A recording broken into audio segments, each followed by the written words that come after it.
Hello everyone. आज से हमने आपको प्रीलिम्स, चाहे वो पीसीएसजे का हो, एचजेएस का हो, चाहे एपीओ का हो, कंप्लीट मैटर देना प्रारंभ कर दिया है। ये आज डे 1 है आप लोगों का प्री से संबंधित सारे सब्जेक्ट का, सारे मैटर का हम प्री के पॉइंट आपको बना के दे रहे हैं A to Z। प्रयास करेंगे कि प्रतिदिन आपको 50 धाराओं का एक्सप्लेनेशन दे दें।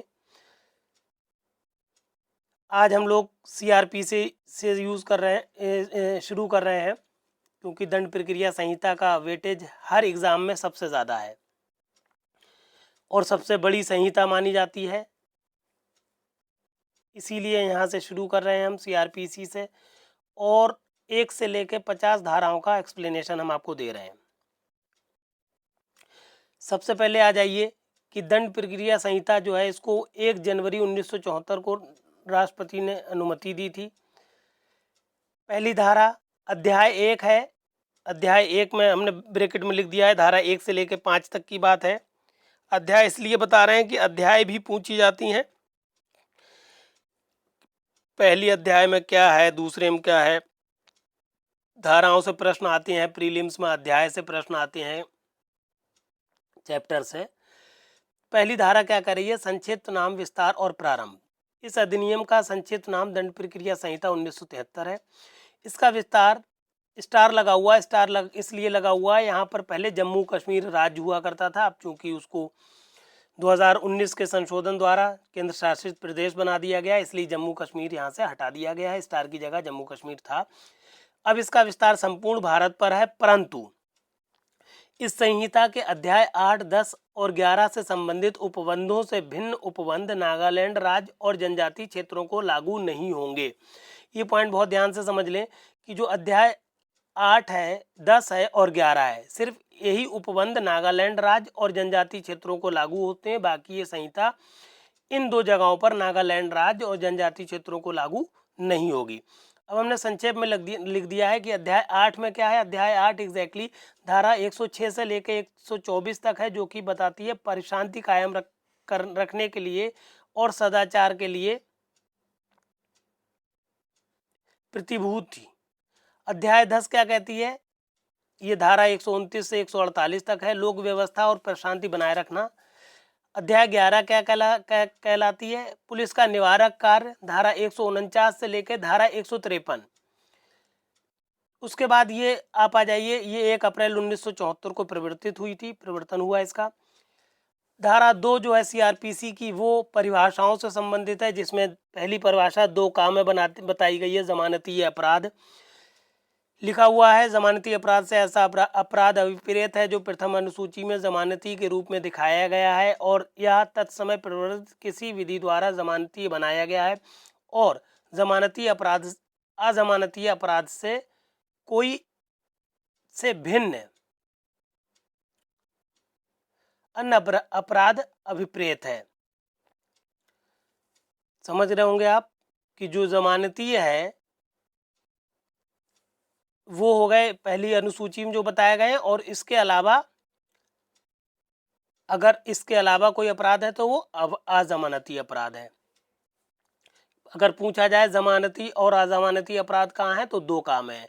2 काम में आरोप को बताया गया है। आरोप क्या होता है? गैर कानूनी काम करने के लिए जो औपचारिक रूप से आप पे दोषारोपण किया जाता है, उसको कहते हैं आरोप।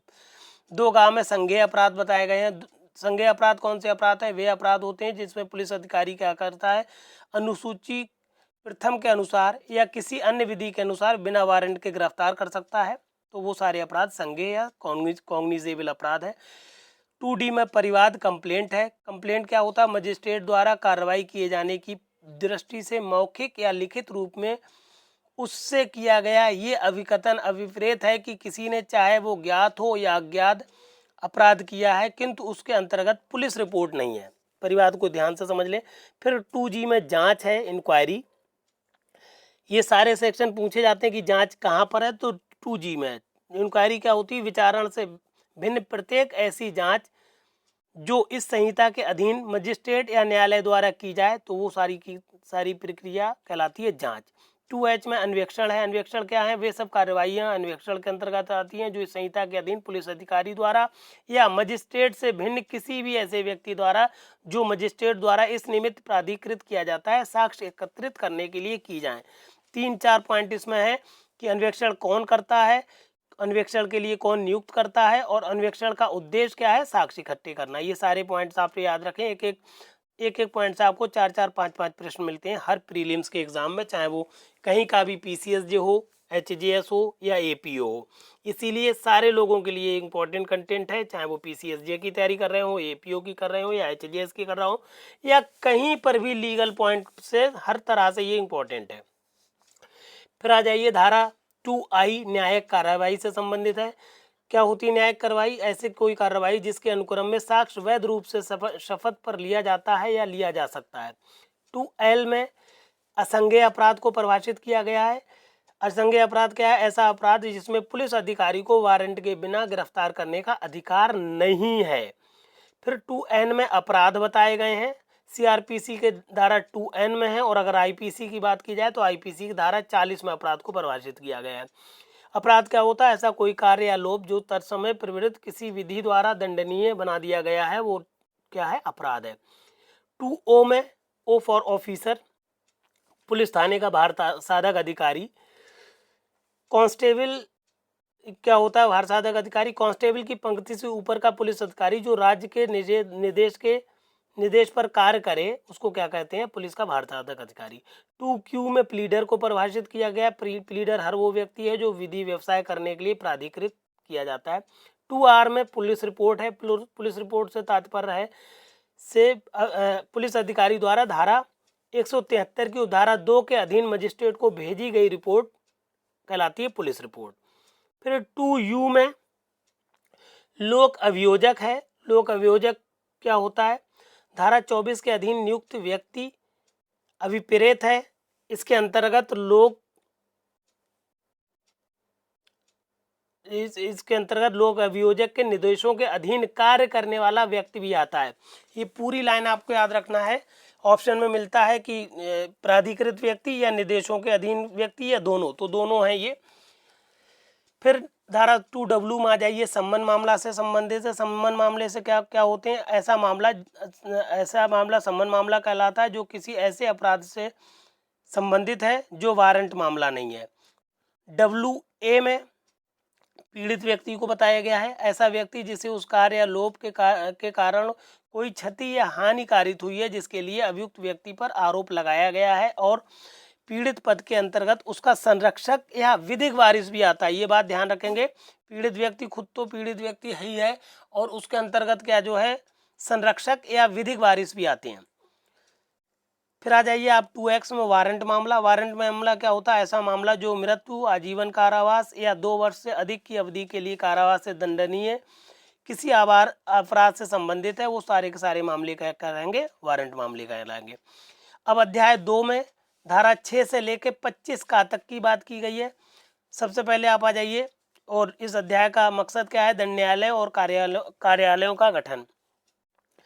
धारा 6 इंपॉर्टेंट है, हालांकि मेंस के भी मैटर में आपको लिखाई है, यहाँ भी हम बता दे रहे हैं। दंड न्यायालय के वर्ग क्या होते हैं? धारा 6 में बताए गए हैं। उच्च न्यायालय और इस संहिता से भिन्न किसी विधि के अधीन गठित न्यायालयों के अतिरिक्त प्रत्येक राज्य में निम्नलिखित वर्गों के दंड न्यायालय होंगे। कौन कौन से? उच्च न्यायालय तो है ही है, ठीक, और उसके अलावा सेशन न्यायालय। दूसरे नंबर पर प्रथम वर्ग न्यायिक मजिस्ट्रेट और किसी महानगर क्षेत्र में महानगर मजिस्ट्रेट। तीसरे पॉइंट पे है द्वितीय वर्ग न्यायिक मजिस्ट्रेट और आखिरी चौथे पॉइंट पे लिखा है कार्यपालक मजिस्ट्रेट। फिर दंड प्रक्रिया संहिता की धारा 13 पा जाइए। 13 एग्जैक्टली आपको याद रखना है कि ये धारा 13 विशेष न्यायिक मजिस्ट्रेट से संबंधित है। विशेष न्यायिक मजिस्ट्रेट का होता है केंद्रीय सरकार या राज्य सरकार द्वारा उच्च न्यायालय से अनुरोध किया जाता है तो उच्च न्यायालय किसी प्रथम वर्ग मजिस्ट्रेट या किसी व्यक्ति को प्रथम वर्ग मजिस्ट्रेट या द्वितीय वर्ग मजिस्ट्रेट की शक्तियां 1 वर्ष तक मैक्सिमम अवधि, इसमें अवधि पूछी जाती है, 1 वर्ष तक के लिए प्रदान कर सकती है। कौन कर सकता है? उच्च न्यायालय। फिर दंड प्रक्रिया संहिता की धारा 15 पर आ जाइए। न्यायिक मजिस्ट्रेट का अधीनस्थ होना। जो हम लोगों के अंदर भारत में न्यायिक मजिस्ट्रेट हैं वो किसके अधीन होते हैं, वो बात याद रखना है। पहली बात है, प्रत्येक मुख्य न्यायिक मजिस्ट्रेट सेशन न्यायालय न्यायाधीश के साधारण नियंत्रण के अधीन रहते हुए मुख्य न्यायिक मजिस्ट्रेट के अधीनस्थ होगा। दूसरी बात, मुख्य न्यायिक मजिस्ट्रेट अपने अधीनस्थ न्यायिक मजिस्ट्रेटों में कार्यों के वितरण के बारे में समय समय पर इस संहिता से संगत नियम बना सकता है या विशेष आदेश दे सकता है। फिर आप आ जाइए धारा 18 में विशेष महानगर मजिस्ट्रेट की बात की गई है। तो विशेष महानगर मजिस्ट्रेट एकदम न्यायिक मजिस्ट्रेट के जो धारा 13 में बताया, विशेष न्यायिक मजिस्ट्रेट के ही बराबर होता है, तरह होता है। महानगर मजिस्ट्रेट का मतलब ही है प्रथम वर्ग मजिस्ट्रेट। फिर धारा 19 में वहाँ बताया गया महानगर मजिस्ट्रेटों का अधीनस्थ होना, जैसा कि अधीनस्थता के बारे में हमने धारा 15 में बताया। एज इट इज मैटर आपको होता है, पता होना चाहिए। इसमें हमने लिख भी दिया है मुख्य न्यायिक मजिस्ट्रेट मुख्य महानगर मजिस्ट्रेट जो है मुख्य न्यायिक मजिस्ट्रेट के बराबर होता है, और महानगर मजिस्ट्रेट जो होता है न्यायिक मजिस्ट्रेट प्रथम श्रेणी के बराबर होता है। आपसे पूछा जाता है कार्यपालक मजिस्ट्रेट किस धारा में, तो धारा 20 में कार्यपालक मजिस्ट्रेट को बताया गया है। कार्यपालक मजिस्ट्रेट की नियुक्ति कौन करता है, राज्य सरकार करती है, और ये राज्य सरकार के अधीनस्थ होता है, और इसके लिए समय सीमा नहीं है। जैसे अभी आपने पढ़ा था विशेष न्यायिक मजिस्ट्रेट, उन सबको 1 साल की अवधि तक के लिए नियुक्त किया जाता है, किंतु जो कार्यपालक मजिस्ट्रेट है इसमें समय की कोई सीमा नहीं है। इनमें आवश्यकता अनुसार जितने समय की जरूरत होती है उतने समय तक के लिए वो नियुक्त कर लेते हैं।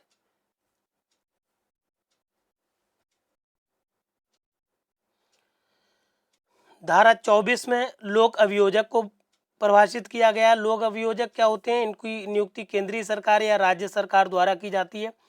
बिल्कुल, चाहे लोक अभियोजक हो या सहायक लोक अभियोजक हो, आपसे पूछा जाता है लोक अभियोजक कहाँ परिभाषित है, तो 24 में है। सहायक लोक अभियोजक 25 में है, ये बात ध्यान रखना है।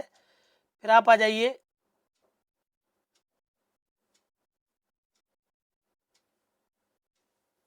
धारा 25 का में अभियोजन निदेशक पूछा जाता है। अभियोजन निदेशक का उल्लेख किस धारा में किया गया, तो 25 का में अभियोजन निदेशक को बताया गया है। अध्याय 3 जो है धारा 26 से लेकर 35 तक है। धारा 26 क्या कहलाती है, न्यायालय जिनके द्वारा अपराध विचारणीय है। अब देखिए ध्यान से, यहाँ पर हमने मुख्य परीक्षा लिख दिया है। मुख्य परीक्षा का मतलब ये पूरा कंप्लीट मैटर आपको मुख्य परीक्षा के जो नोट्स हैं वहाँ पर मिलेगा, क्योंकि ये प्रश्न मुख्य परीक्षा में आता है, इसलिए वहाँ पर डिटेल्ड पढ़ाया गया है। धारा 27 विशेष किशोरों के मामले में अधिकारिता, इसमें भी ब्रैकेट में मुख्य परीक्षा लिखा हुआ है। इसका मतलब आप इसका विस्तृत वर्णन मुख्य परीक्षा के नोट्स में पाएंगे। हम प्रयास करेंगे ऑल्टरनेट डे पर आपको ये सब चीज़ समझाते रहें कि कौन सी चीज़, और अगर ना भी समझा पाए तो ब्रैकेट में आप लिखा हुआ देख लीजिएगा। जहाँ पर भी किसी धारा को संक्षेप में बताया गया है, इसका मतलब सिर्फ और सिर्फ वो धारा का नंबर पूछा जाता है, और अगर ब्रैकेट में मुख्य परीक्षा लिखा हुआ है तो आप समझ जाइएगा कि इसका बहुत ही विस्तृत वर्णन आपको मुख्य परीक्षा के नोट्स में मिलेगा। अगर आपको कोई असुविधा होगी तो हमने इसमें आपको हैंड रिटन नोट्स में ही व्हाट्सएप नंबर दे दिया है, ये लास्ट में। ठीक, इस नंबर पर हमसे संपर्क करिएगा कि किस तरह से प्री के साथ साथ मेंस तैयार करें। हम एक व्हाट्सएप ग्रुप बना रहे हैं जिसमें प्री के साथ साथ मेंस का भी तैयारी करा रहे हैं, मेंस के भी नोट्स देंगे, तो आप लोग प्लीज़ संपर्क कर लीजिएगा। अगर कोई असुविधा हो रही इन नोट्स में तब भी हमसे संपर्क करिएगा। कोई भी प्रॉब्लम हो तो आप हमसे संपर्क करें। ये मैटर हर परीक्षा के लिए, चाहे भारत में कोई भी परीक्षा हो, उन सभी सारी परीक्षाओं के लिए ये पर्याप्त है। फिर आप आ जाइए किशोरों के मामले में अधिकारिता हो गई। फिर धारा 28 में दंडादेश जो उच्च न्यायालय और सेशन न्यायालय दे सकेंगे। इम्पोर्टेंट पॉइंट है, कोई भी दंड दे सकते हैं उच्च न्यायालय और सेशन न्यायालय, मगर सेशन न्यायालय जब अगर मृत्यु दंड दे रहा है तो उसकी पुष्टि उच्च न्यायालय द्वारा किया जाना जरूरी होती है। फिर धारा 29 में बताया गया है दंडादेश जो मजिस्ट्रेट दे सकेंगे, इसको हमने मुख्य परीक्षा के नोट्स में पूरी तरह से पढ़ाया हुआ है। फिर धारा 30 में बताया गया है जुर्माना देने में व्यतिक्रम होने पर कारावास का दंडादेश। अगर कोई व्यक्ति जुर्माना नहीं दे रहा है तो कितने महीने कितने दिन तक का उस पर जुर्माना होगा, ये भी बात हमने आपको जो मुख्य परीक्षा के नोट्स हैं उसमें बताई हुई है। फिर 31 में आ जाइए, एक ही विचारण में कई अपराधों के लिए दोष सिद्ध होने के मामले में दंडादेश। कोई ऐसा मामला न्यायालय के समक्ष आया है, मजिस्ट्रेट के समक्ष आया है, जिसमें कई एक मामले बन रहे हैं और कई एक मामलों में उसको दोष सिद्ध किया जाना है अभियुक्त को। तो होता क्या है, इसमें एक बात की गई है कि कब मामला ट्रांसफ़र किया जाएगा दूसरे न्यायालय को। तो उक्त न्यायालय जो होगा मामले का तब तक किसी दूसरे को अंतरित नहीं करेगा जब तक कि उसकी सीमा से दुगने का, वो हमने लिखा हुआ है, जब तक कि कारावास 14 वर्ष तक का ना हो या फिर दुगने से अधिक का ना हो। कहने का मतलब है कोई मजिस्ट्रेट मान लीजिए 7 साल तक की सज़ा का प्रावधान रखता है या 3 साल तक की सज़ा का उसको हक है, तो अगर मामला 6 साल तक के अपराधों का भी है तब भी वो मामले को ट्रांसफ़र नहीं करेगा। संकलित दंड होना चाहिए, सारे दंड मिलाकर अगर 6 साल तक के हो रहे हैं तब भी वो मामले को ट्रांसफ़र नहीं करेगा। या फिर 14 साल तक का, 14 साल से ऊपर तक का नहीं कारावास हो रहा तब भी उस मामले को ट्रांसफ़र नहीं करेगा और उसका विचारण करेगा। फिर अध्याय 4 स्टार्ट हो जाएगी, जो कि धारा 36 से लेकर धारा 40 तक चलेगी। 36 में सिर्फ आपको याद रखना है कि वरिष्ठ पुलिस अधिकारियों की शक्तियाँ किस धारा में है, तो धारा 36 में है। फिर 37 में सिर्फ ये याद रखना है जनता कब मजिस्ट्रेट और पुलिस की सहायता करेगी, तो ये बताया गया धारा 37 में। अब आप अध्याय 5 पर आ जाइए, जो कि बहुत ही ज़्यादा इम्पोर्टेंट है मेंस के लिए, जिसमें धारा 41 से लेकर धारा 60 का तक की बात की गई है। 60 का तक में आप देखेंगे धारा 41 से लेकर धारा 57 तक लगभग हर धारा मेंस में पूछी जाती है। यहाँ पर आप देख रहे हैं, जैसा एक धारा 41 है, पुलिस वारंट के बिना कब गिरफ्तार कर सकेगी, मुख्य परीक्षा के लिए बहुत इंपॉर्टेंट है, इसलिए हमने मुख्य परीक्षा में ये सारी धाराएं बताई हुई हैं। फिर आप आ जाइए 41 का में पुलिस अधिकारी के समक्ष हाजिर होने की सूचना, ये भी मुख्य परीक्षा में मिलेगा आपको। फिर धारा 41 खा में गिरफ्तारी की प्रक्रिया और गिरफ्तार करने वाले अधिकारी के कर्तव्य हमने लिख दिया है। उपयुक्त तीनों धाराएं मुख्य परीक्षा में हेतु उपयोगी हैं, इसलिए इनका वर्णन मुख्य परीक्षा के जो नोट्स हैं वहाँ पर हमने दिया हुआ है। 2 बार पढ़ाने की कोई ज़रूरत नहीं है नोट्स, क्योंकि जो परीक्षा मुख्य परीक्षा में आ रहा है उसको आप डिटेल्ड याद करेंगे, जिससे आपका कोई भी प्रश्न ना छूटे। यहाँ पर सिर्फ आपको पूछा जाता है प्री में कि गिरफ्तारी की प्रक्रिया से संबंधित कौन सी धारा बताई गई, तो आप बता देंगे 41 का। या पूछा जाए जिले में नियंत्रण कक्ष किस धारा में है, तो 41 गा में है।